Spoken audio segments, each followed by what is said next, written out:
सृष्टि के जो इस 5 तत्व के जो नियम बनाए गए, पृथ्वी में रहने के नियम बनाए, तो परमात्मा ने इस तरीके का ये लॉ भी बना दिया जिसे कर्मों का दंड भी कहा गया प्रकृति के नियम के अनुसार।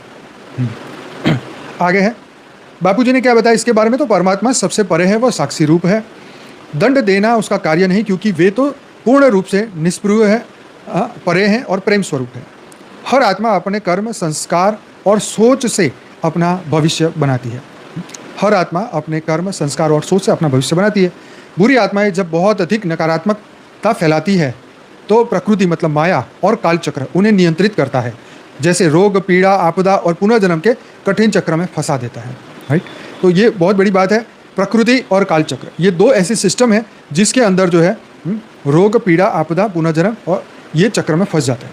बाबूजी स्पष्ट रूप से कहते हैं कि परमात्मा तो अनंत है, अनादि है, अखंड है, प्रकाश है। वे न तो किसी को दंड देते हैं, न पुरस्कार देते हैं। वे केवल पूर्ण प्रेम, शांति और आनंद है। कर्म, काल और प्रकृति ही न्याय के उपकरण है। ठीक है, कर्म, काल और प्रकृति ये 3 चीज जो है जो न्याय के उपकरण है। तो इस धरती पर देवता हो, दानव हो, यक्ष हो, किन्नर हो, मनुष्य हो, जानवर हो, पशु पक्षी हो, पेड़ हो, कुछ भी हो, वो कर्म, काल और प्रकृति के न्याय पर ही डिपेंडेंट है। तो आज तो धरती पर कोर्ट बना दी गई कि चलो इसने ये कर्म किया है तो इसको पकड़ के जेल में डालो। और पहले के समय में ऐसी जेल नहीं हुआ करती थी, तो धरती पर जिसकी लाठी उसकी भैंस चलती थी।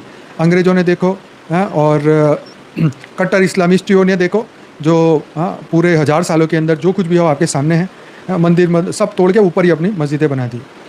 कारण ये कि तब भी हमारे मन में यही आता है कि सोमनाथ का मंदिर 17 बार लूटा तो शिव क्या कर रहे थे, तो शिव परम धाम में, परम शांति में, परम आनंद में, परम लाइट में, परम प्रकाश में आराम से बैठे थे। ना उनको उस वक्त कोई प्रॉब्लम था, ना उनको इस वक्त कोई प्रॉब्लम है। तुम 1000 मंदिर बनाओ या 1000 मंदिर तोड़ो, उनको कोई प्रॉब्लम नहीं है। वो अपने निराकारी रूप में बैठे हैं। जिसने बनाया और जिसने तोड़ा उसको कर्म, काल और प्रकृति ये 3 चीज जो है वो सजा देती है।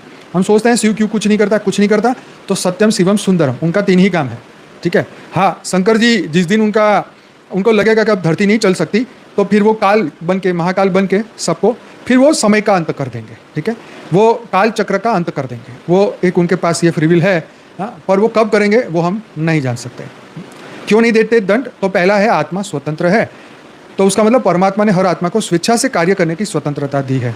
ठीक है, अब जैसे गाड़ी तुम्हारे बाप ने तुम्हें लाके दी, अब वो कैसे चलानी है, अच्छी तरह चलानी है, ठोकनी है, एक्सीडेंट नहीं करना, किसी को बचा के चलाना है, वो ड्राइवर मतलब तुम्हारे ऊपर डिपेंड है। परमात्मा ने तुम्हें बना तो दिया, रच तो दिया, अब तुम्हारे ऊपर है कि तुम ये आत्मा रूपी गाड़ी, शरीर कैसे चला रहे हो, बुद्धि लगाते हो या बिना बुद्धि के चलाते हो। दूसरा है साक्षी स्वरूप, वे केवल दृष्टा है, हस्तक्षेप नहीं करते। कर्म का नियम, जो जैसा